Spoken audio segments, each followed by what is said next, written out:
जी नाज़रीन, एक बार फिर हम आपके साथ मौजूद हैं और पाकिस्तान में टैलेंट की कमी नहीं है। जैसा कि हम हमेशा मुलाकात करवाते हैं उन सुपर हीरोज़ से जो पाकिस्तान के लिए बहुत सारा काम कर रहे हैं और अ, उनके बारे में जानना ज़रूरी है। तो हमारे शो के ज़रिए आप तक उनके पैगामात भी पहुँचते हैं, उनके बारे में भी पता चलता है।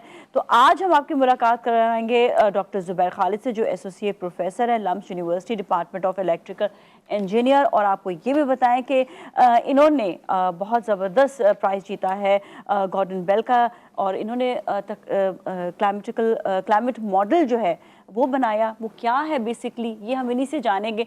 मैं इस वक्त बहुत ज़्यादा कंफ्यूज थी कि है क्या ये, मौसमियात के हवाले से, मौसमियाती तब्दीलियों के हवाले से क्या काम कर रहा है। तो ये सब जानेंगे हम डॉक्टर साहब से। अस्सलाम वालेकुम जी, वालेकुम सलाम। कैसे हैं आप? थैंक यू ठीक नाज़िया फॉर ठाक हैं? Inviting me. First of all आपको बहुत बहुत मुबारक हो, और पाकिस्तान का नाम रोशन करने के लिए मुबारक हो, क्योंकि मेरे ख्याल में 18 मुल्कों ने इस पे जो है पार्टिसिपेट किया था। जी Nazia, I think this is an international award which is typically given to one project every year, and this year the project was about climate modeling.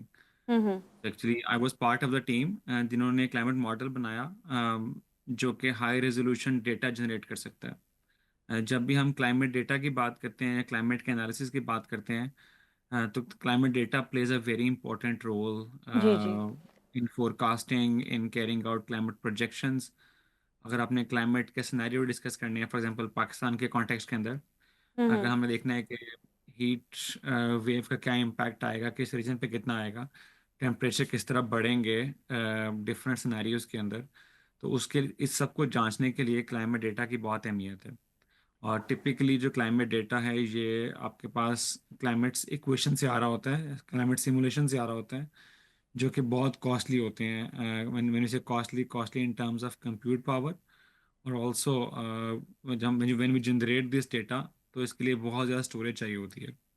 तो we asked this question around 2 years ago कि क्या हम ऐसा climate emulator बना सकते हैं जो कि high resolution climate data on demand generate करे।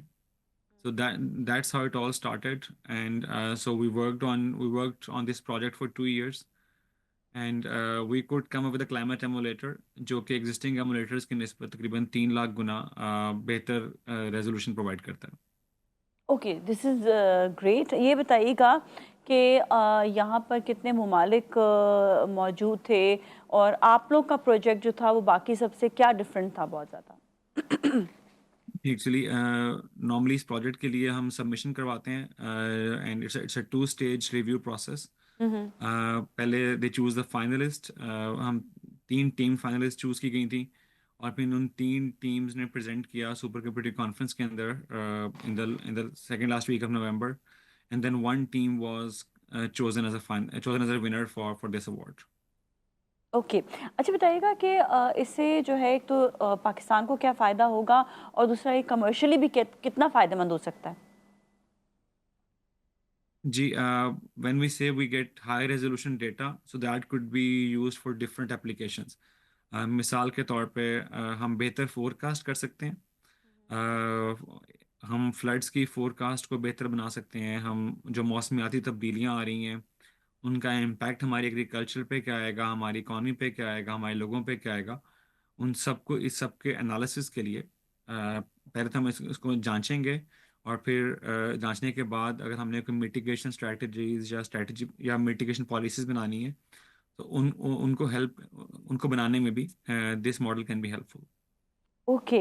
अच्छा, वहाँ पर ये बताइएगा कि बेसिकली थोड़ा सा मैं ये जानना चाहूँगी कि इस डेटा के ज़रिए जो है ये फ्यूचर डेटा भी आएगा, और इसमें पास्ट भी जो है वो उसका भी डेटा रहेगा।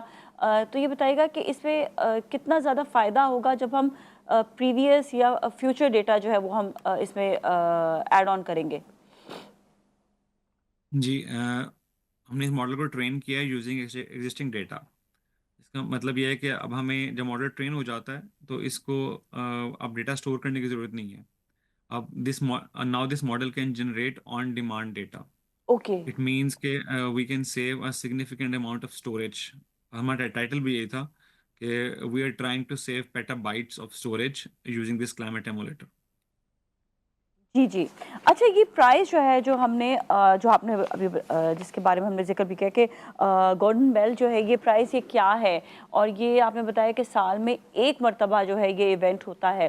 तो इसमें कितने किस्म के प्रोजेक्ट्स आते हैं? इसमें एक थीम दी जाती है या फिर ये कि डिफरेंट प्रोजेक्ट्स होते हैं?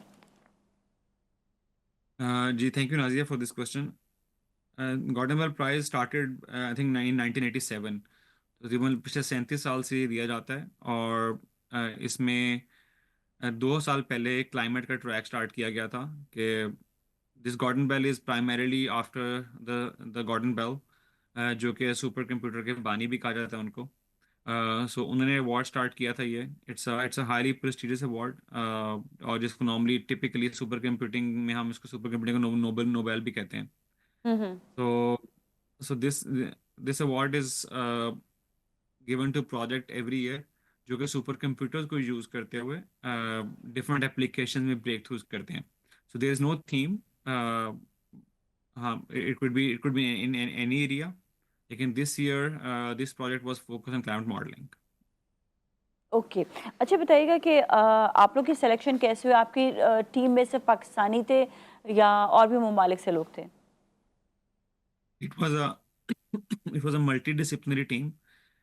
We people from Pakistan. I was representing. In fact, I contributed this project with my collaborators in Saudi Arabia.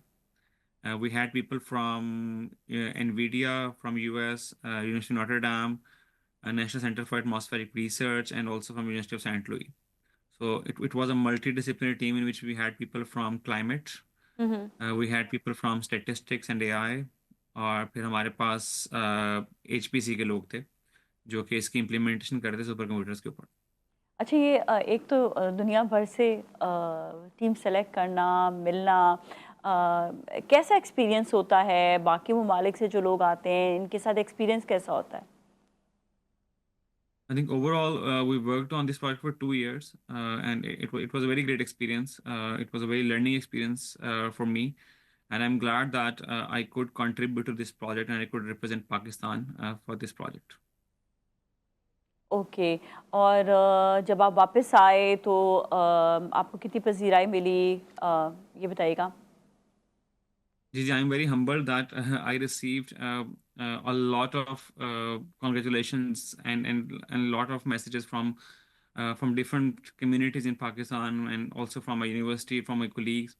Yeah, so yeah, I'm very happy that I'm now I'm deeply humbled as well.